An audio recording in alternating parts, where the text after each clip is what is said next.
talking about seed starting today, and first going to talk about the advantages of starting your own seeds. So some of those include that you have a lot more control over how they're grown. So if, for instance, you want to make sure that you're growing things using organic methods, you can do that, versus maybe if you're buying commercial seedlings, you can't do that. Also, it's a great way to have control over the varieties. So sometimes you can't find varieties you particularly like at the store, and so it gives you more choices. Another advantage is that it gives you opportunity to have seeds or have seedlings during stranger times of the year. So for instance, you might want to have seedlings for season extension. You're buying collards late in the year or early in the year. With this method, you can grow them exactly when they're the right time for you, versus with commercial seedlings, oftentimes they're started when it's convenient for the greenhouse to grow. I also find it's really good for lifting the spirits in the depths of winter, to have something to look forward to. It's not always the best time to start them right in the winter, but it does give you something to look forward to, getting everything prepped out. And it's just a really enjoyable thing to have seedlings to take care of and to nurture. So selecting varieties is really important for having success at seed starting. One of the things you want to consider is who the source is, and you want to make sure that it's a reputable seed source. So buying from brands that are well known. Some companies that I really like include Fedco and Johnny's and High Mowing. Those are ones that are located in the Northeast, so they're used to the cooler seasons that we get here in the Midwest as well. There are some smaller seed companies in the area too. You want to probably try and stay away from the seeds that Uncle Louis started. Not to say that they're not good, but they may not be as consistent as ones that you get from a seed company. So if you're using those, just make sure you're not necessarily planning on them being as your main source for seedlings that you're growing out. Also, it's not a bad idea to ask your neighbors what varieties they've had success with, because here in Detroit, we're kind of in a small microclimate that dictates different growing conditions, and so asking your neighbors what they've had success with can be really helpful.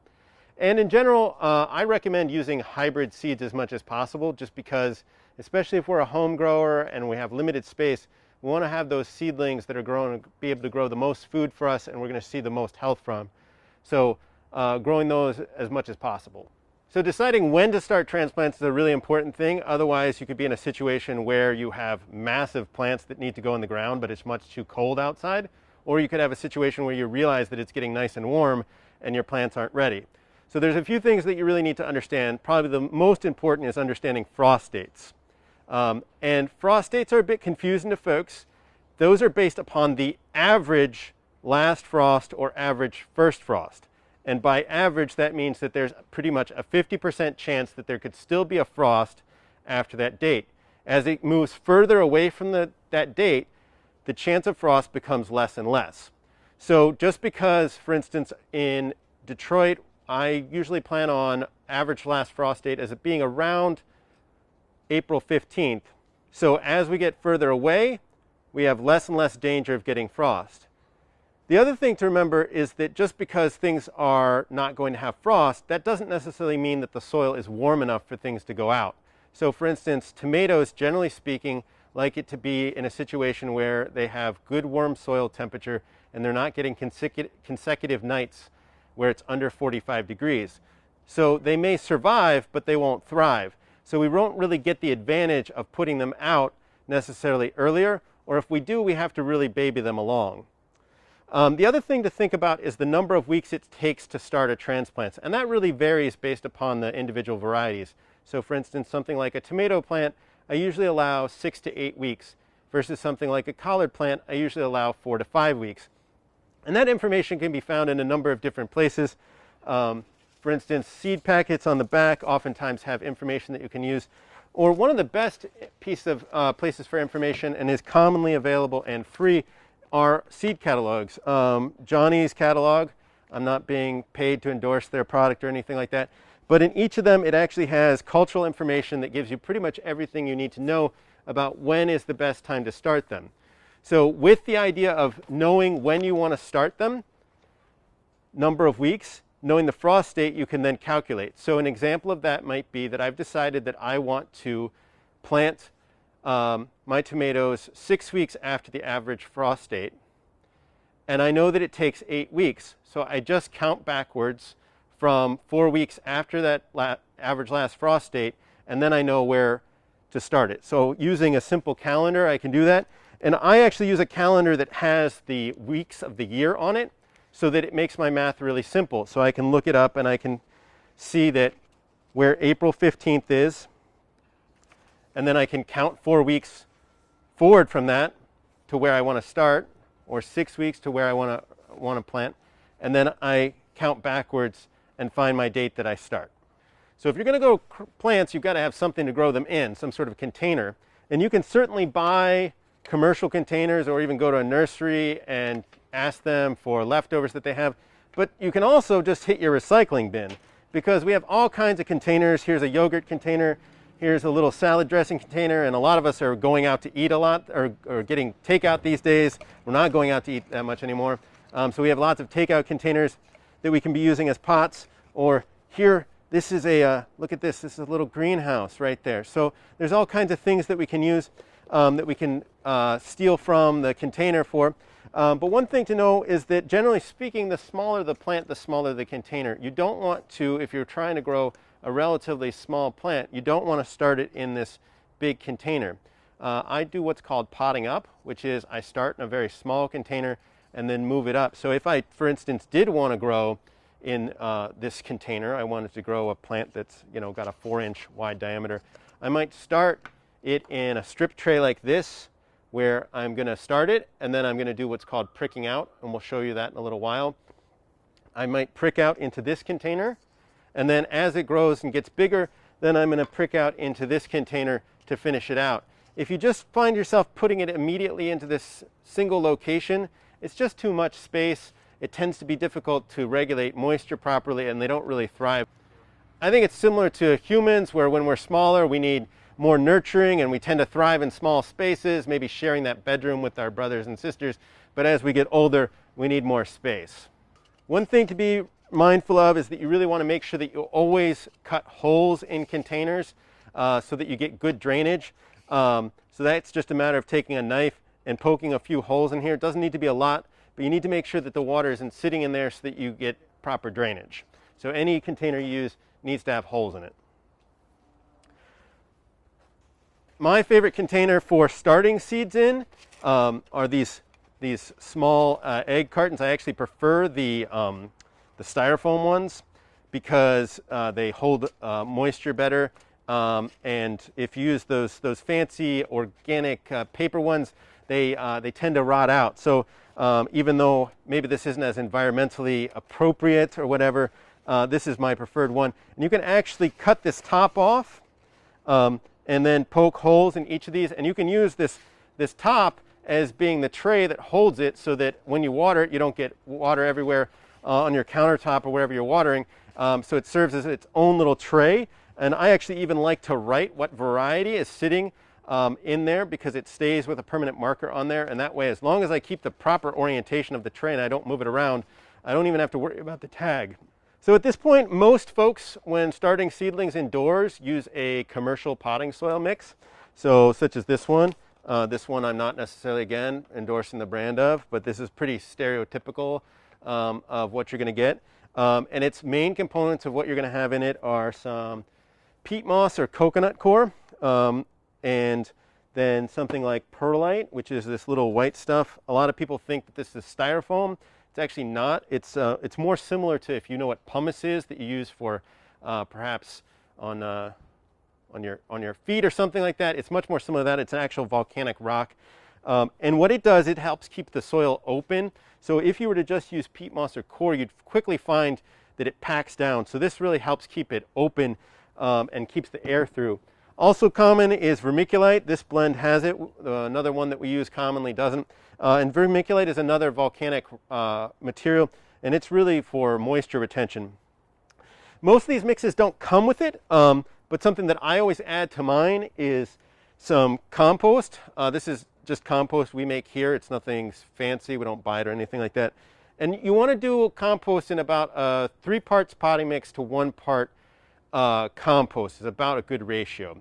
And the reason why we like to use compost is it adds some nutrients to the mix. That's not required when you're first starting out. So when we're using the strip trays or the egg carton that I mentioned before, you don't need the nutrients at first, but once you start potting everything up, you will need some nutrients to help keep it going. Otherwise, you're going to have to think about adding additional fertility, and that's not something I like to get into. One other thing to know is that you want to make sure that you are adding moisture to your mix. So the coir and peat moss have a tendency to not get moisture consistent if you just water them through as soon as you put them into the pot. So I like to pre-moisten them before they go into the pots themselves. So the method we use for most of our vegetable transplants is seeding them and pricking them out. And so that involves seeding them into something like this strip tray or an egg carton. And it can be kind of difficult to handle such small seeds. Some of them are larger, some of them are smaller. Some of them are really small if you are doing something like thyme or something like that. It's almost like dust. So it's useful to have something that can help you manage those seeds. And we use just a simple dial seeder. So it's just a container that the seeds go into, and then it has the different numbers that correspond to the size of the hole, and it helps you to help get those seeds out. The other thing, if that's something you don't have available, they're not that expensive, but you might not be able to find one. We generally mail order them. Is you can simply use a old seed envelope. I usually keep a few around for this purpose. Some of the volunteers we work with prefer this. Some like to use just an envelope. And you can just put some seeds in there and make a really hard crease on it. And what that does is it helps make all the seeds go in single file, and then you can control them. And then the way that we're going to do that is to get the seeds out is we're just going to tap them out, and people have different ways that they like to tap them out. Some people like to tap the actual seeder itself. Some people like to tap on the side. Some people even like to tap on their fingers, so that reduces the amount of vibrations, and that helps you so that you can continuously seed quite consistently and get one spaced properly where you want it. In general, seeds, you need to make enough space in between them, so you don't want them right on top of them, so that's part of the reason why that control is important. And when you're doing into a strip tray like this, you want to imagine that there's an invisible seed in between each one of them. What that means is that we can actually get a lot of seeds in a very small space, and that's one of the main reasons why we like to use the egg cartons or the strip trays, is that it allows us to start a lot of seedlings in a small amount of space and also get the exact ones we want. So later on we can pick and choose which seedling we're going to use. Some seedlings do better direct sown, so you find the pot that you're going to use. So even though I know I mentioned earlier that you usually don't want to use a larger pot, but some things, specifically things like melons, squashes, cucumbers, they don't tend to like their roots to be disturbed. So in those situations, we tend to put them into whatever container we're going to finish them out so that we don't have to move them multiple times. When starting seedlings, you want to make sure you have the right amount of actual seedlings that you want. And you don't want too few and you don't want too many. It's always frustrating to realize when you're going to plant out that you wanted 10 and you've only got 8 seedlings, or to be in a situation where you're trying to give the neighbors tomato seedlings that they don't really want. So you can actually calculate approximately how many seedlings you should expect from your seeds based upon using a simple germination calculation. So commercial companies usually will print what the germination percentage is, and that you can depend upon with relatively good accuracy as long as it's within the last year or so. Some of the packets that you might buy from a local big box store or something like that won't always list it, but legally, unless they're overpacking, it has to be at least an 80% germination rate. So that's usually what I tell people to plan on as being the germination rate. So what that means is that for every 100 seeds you plant, you should expect 80 of those seeds to actually germinate into a plant. So you can use that. In this situation, this packet of lettuce tells me that it's 92%, so it's quite a bit higher than that 80% germination rate. And I usually like to plant a little bit of a buffer, just because when the seedlings come up, sometimes I find some are little runts, or maybe they are slightly they look a little bit diseased or something like that. So by adding a few extra percentage points, I can carefully select for them. So in this situation, since it's 92%, I want to plant over that. So I'm going to plant 113% of what I am planning on getting. So for instance, if I wanted 100 lettuce plants, I would actually plant out 113 seedlings so that I would get my exact amount. Most vegetables don't have particularly unusual germination requirements other than making sure that we're meeting their heat requirements, which are usually in around 70 to 80 degrees Fahrenheit. It's really important if you're growing things like wildflowers or actually even flowers that are pretty commonly found in the backyard, that you do read if there's any special requirements. Some do need, for instance, light to germinate. Oftentimes wildflowers require a cold treatment in order to germinate. And that's one thing that can be really frustrating, is not realizing either that you need those or that you didn't plan ahead. So if you're needing a 3-month cold treatment, you want to know that long before when you get to April and you're planning on starting your transplants so that you could have done that properly. Most plants don't need any extra light to germinate. In fact, they germinate just fine in total darkness, but what they do need is heat. Usually around 70 to 80 degrees. And most of us in Detroit don't have houses that are 70 or 80 degrees. If you do, your heating bill is a lot more than mine. But there are some ways that we can help keep heat in. One is simply using something called a plastic bag that we can put over top of our trays, which helps keep a little bit of heat in. It also helps keep the humidity in. The other thing we can use is a heat mat. So we use a commercial heat mat here that allows us to adjust to exact temperatures, but most of us don't have that. At home, I have one that stays consistently at 80 degrees and only costs about $30 and pays for itself over a few years. In deciding what goes on the heat mat, you're going to want to prioritize the space for those things that are first germinating, and then once they're germinated, you can generally take them off the heat mat. If you have additional space, those heat-loving plants like tomatoes and peppers should go on that heat mat to keep them growing better. Things like broccoli and cabbages generally don't need the extra heat and can easily stay off the heat mat. If you don't have a heat mat, there is another good source of heat that we can use in our house, and that's the back of the refrigerator. There's the heating coils, or the coils that are the condensing coils that sit on the back, put off quite a bit of heat. And so if you just put your transplants on the back for the first few days when they're germinating, you can get that additional heat. Once they're germinated, you want to take them away from there so that they're in a good source of light. And you also want to make sure that they're staying moist. That area tends to get quite dry, so you want to be checking them daily for proper moisture levels. A lot of us in Detroit have radiators, which sometimes people think would be good choices of heat. Especially steam radiators get really, really hot and would actually kill off all your seedlings, but even hot water heaters are much too hot, so you don't want to be putting those. If you happen to be fortunate and have some floor radiant heat that's staying only 85 degrees, then you actually probably could safely put them in the bathroom. Just be aware that you don't trip over them in the middle of the night. So light is crucial for plants to grow once they've germinated, and they need strong direct light. A lot of people think putting their seedling in the window would be enough, but that's just not enough direct light. Even in a south-facing window that's getting quite a lot of light, you'll quickly find that you get long, what are referred to as leggy plants that aren't strong, and once they go outside, tend to flop around in the wind and break. If you don't have the luxury of a greenhouse like this, there are some good solutions. The most common is the usage of basic shop lights that you find in a hardware store that just use fluorescent tubes. Those need to be kept very close to the transplants so that you have adequate light, usually only about an inch off of the top of the leaves. And most of the time these are mounted on chains, so they can easily be moved up as the plants get older and taller. Increasingly, LED lights are becoming much more common, and they've become affordable enough that people can use them. You just need to be aware that they're most commonly used for the production of cannabis, and so may not be well suited for transplants. So you want to look for the ones that are made specifically for home gardeners to start their transplants with.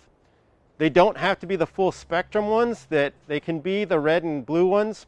The only issue with those is you may find them unpleasant to look at, but the plants don't care.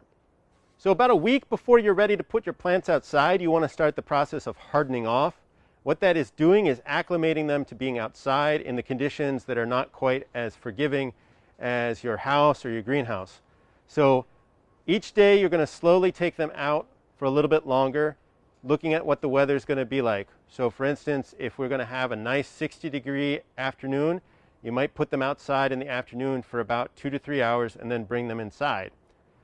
If the weather continues to be nice, you can extend that period out longer.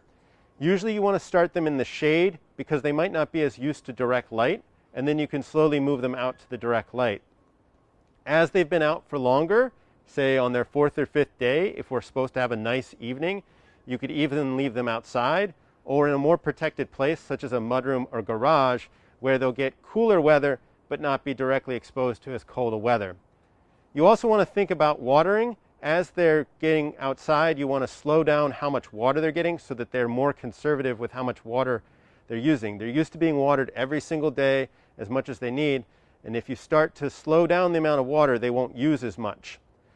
Finally, you may want to protect them some over the first few days using something like a floating row cover, which just is a spun polyester fabric, which keeps them a little bit warmer but allows water to come through and allows hot air to vent them off. So pricking out is the process of taking small seedlings that have been started in a strip tray or an egg carton and are moving them up into a bigger pot. So these seedlings right here are probably about a week and a half old, and they're just about ready. They could go for another few days before they get pricked out, but you don't want to wait too long because the roots tend to tangle together and it gets very difficult.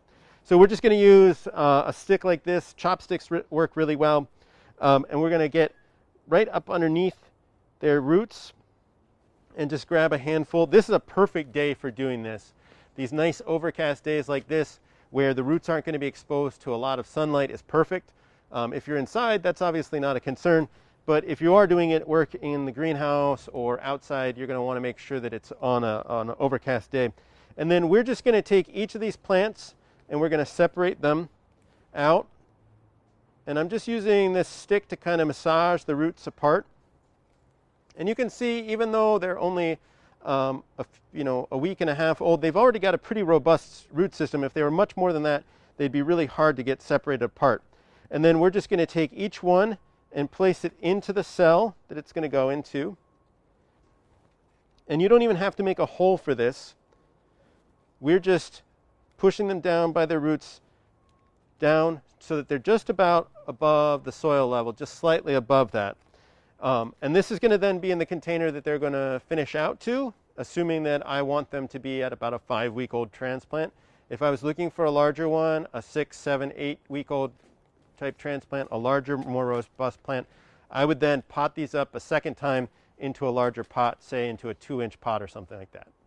And then finally, the last thing that we have to do that's really important is doing what's called watering in, is that we're going to water these in really heavily just to get all the air out from around that root so that they don't dry out and they're healthy.